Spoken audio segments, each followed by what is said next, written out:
Buenos días. Los saluda Aire. Seguimos creando dudas. Hoy hablaremos de anticitera, extraterrestres o viajes en el tiempo. Así como existen miles de contactados que van desde la A hasta la Z y nos cuentan toda clase de experiencias con los llamados extraterrestres y con intraterrenos, ¿por qué vamos a dudar de los viajes en el tiempo o de que la Tierra cada cierta cantidad de años se regenera junto con la humanidad mediante un gran cataclismo, ya sea este natural o ocasionado por la misma Tierra o ya sea ocasionado por el hombre con sus guerras? Pongamos algunos ejemplos. Comencemos con el reloj de anticitera o antiquera. Este se encontró de una manera casual cerca de las islas del mar Egeo en el año 1901 y se supo que tiene unos 2000 años de antigüedad, o eso supone. Este reloj estaba totalmente cubierto por rocas calcáreas y partículas marinas. Para que pueda suceder esto, debió estar sumergido más de 2000 años. Pero claro, no podemos comprobar cuándo realmente fue construido, ya que no existe método alguno. Y no hablemos del carbono 14. El carbono 14 no se lo puede utilizar en objetos. El Dr. Price, al quitarle todo el cúmulo de coral del cual estaba recubierto y por medio de estudios con rayos X, pudo comprobar que tiene 44 ruedas dentadas y una gran cantidad de elementos que marca determinadas posiciones planetarias y ayuda a ubicar así ciertos puntos en el espacio, y a esto se le denomina azimut en la aviación. Si este reloj tiene elementos de medición espacial, debió ser utilizado en el espacio para el cual fue construido. Y la lógica nos lleva que el quien lo construyó sabía de navegación espacial, ya que uno no construye lo que no sabe y necesita. Con esto nos damos cuenta que existió una civilización altamente tecnificada que utilizaba un sistema de navegación espacial. Nunca se pudo definir qué sistema hacía que este reloj funcionara.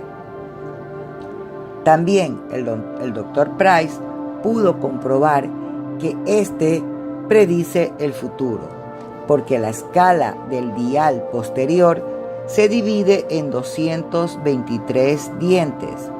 Este número era muy importante en la antigüedad, ya que los babilonios podían realizar predicciones de eclipses en periodos de 18 años, ya que observando el pasado, vieron que cada 223 meses la historia se repetía con apariencias similares.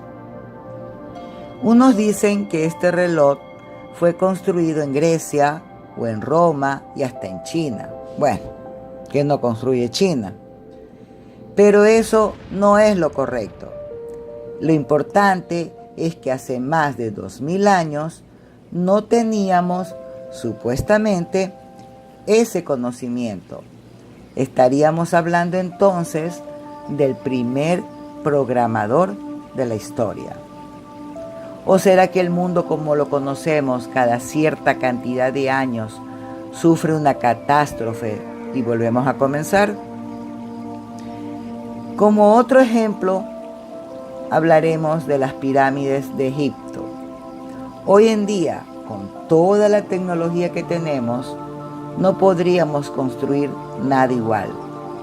Nunca nadie sugirió cómo se movió millones de toneladas para llevar la última roca hasta arriba. Claro, toda hipótesis es valedera.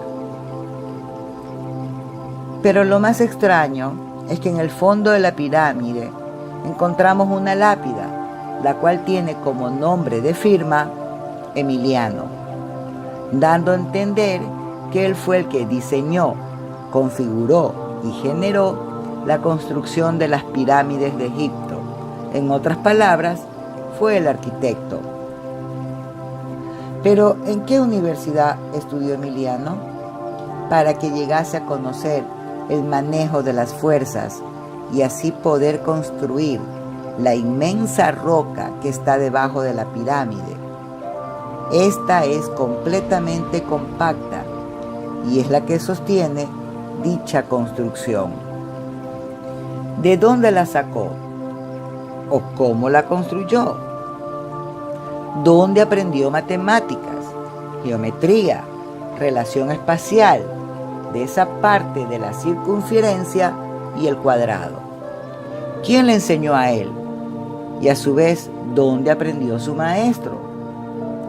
Ese conocimiento hasta ahora no lo podemos aplicar, porque nunca se encontró un jeroglífico donde nos indiquen cómo se construyeron las pirámides.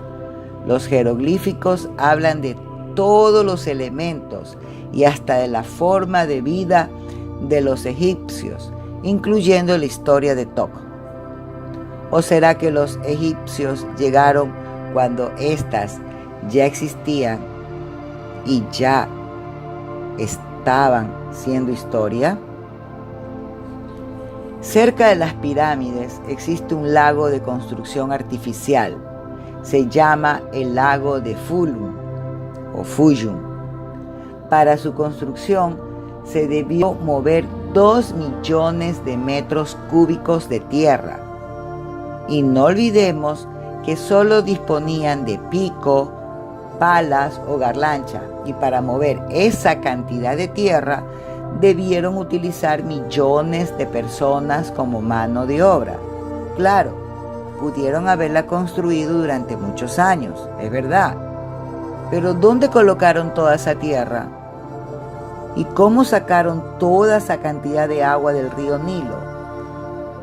Y para hacer esto más impresionante aún, en el centro del lago estaba un coloso. Este existe aún, en ruinas, al fondo del lago.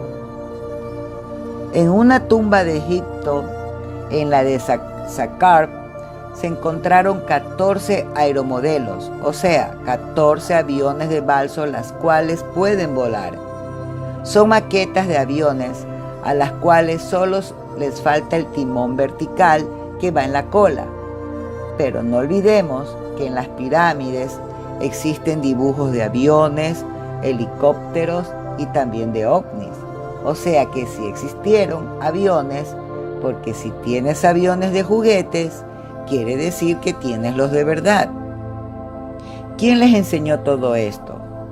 Si supuestamente no sabíamos leer, ni escribir, ni contar.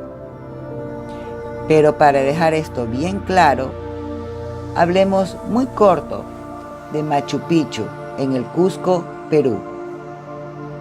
Tiene uno de los acueductos más impresionantes para esa época, del cual estaríamos hablando. Otra vez que ellos también dominaron las matemáticas, logrando hacer entrar 150 litros de agua por minuto, y conocieron de física para poder controlar la presión de estas aguas.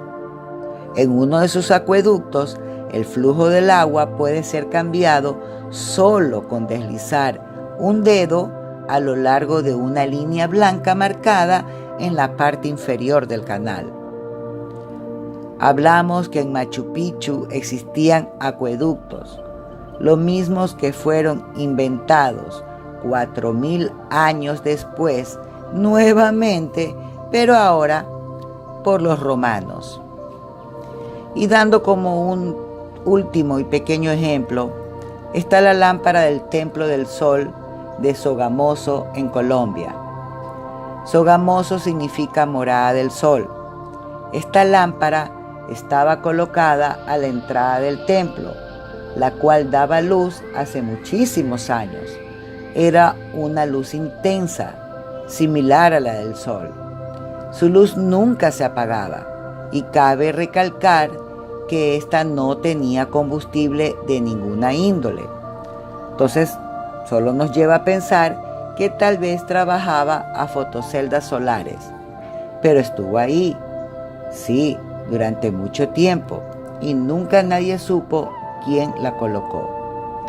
La leyenda cuenta que los colonizadores españoles y los evangelizadores se la llevaron como objeto demoníaco o del demonio. No olvidemos de la bujía que se encontró en una mina de carbón en los Estados Unidos. Sabemos que este es un elemento de un motor a combustión. ¿De qué motor estaríamos hablando? Hace 2000 años. Y no digamos de las calaveras de cuarzo mayas y los jeroglíficos de las puertas de Venus. Este contiene los 48 cromosomas del cuerpo humano en una sola piedra. ¿Quién lo hizo? Nadie sabe por quién fue hecha. ¿O fue hecha acaso por una máquina? Después de haber hablado de todos estos ejemplos, ¿qué nos queda por pensar? ¿Que siempre estuvieron aquí los extraterrestres ayudándonos? ¿O este planeta era de ellos y nosotros unos colonos?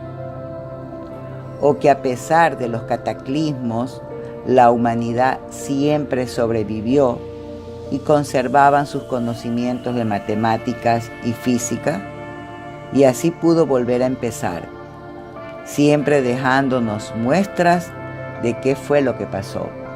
No nos olvidemos que cuando le preguntaron a Albert Einstein sobre cómo sería la Tercera Guerra Mundial, este solo supo decir que sí sabía cómo sería la cuarta, que sería con palos y piedras.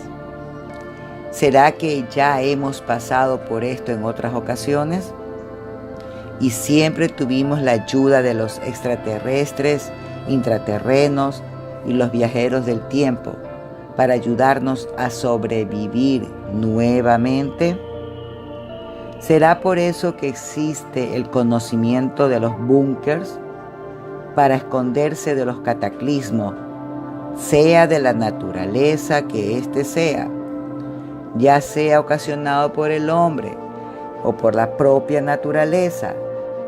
Los que habitaron en los búnkers o los que habitarán en los búnkers serán las nuevas generaciones de los intraterrenos o solo son las antiguas generaciones.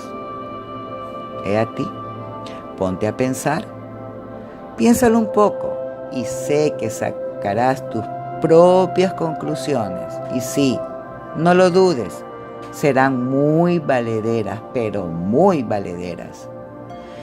Bueno amigos, hasta aquí los dejo por el día de hoy. Volveremos a conversar muy pronto. Hasta luego. Mis youtuberos, por favor, suscríbanse y no olviden de darle un like. Gracias.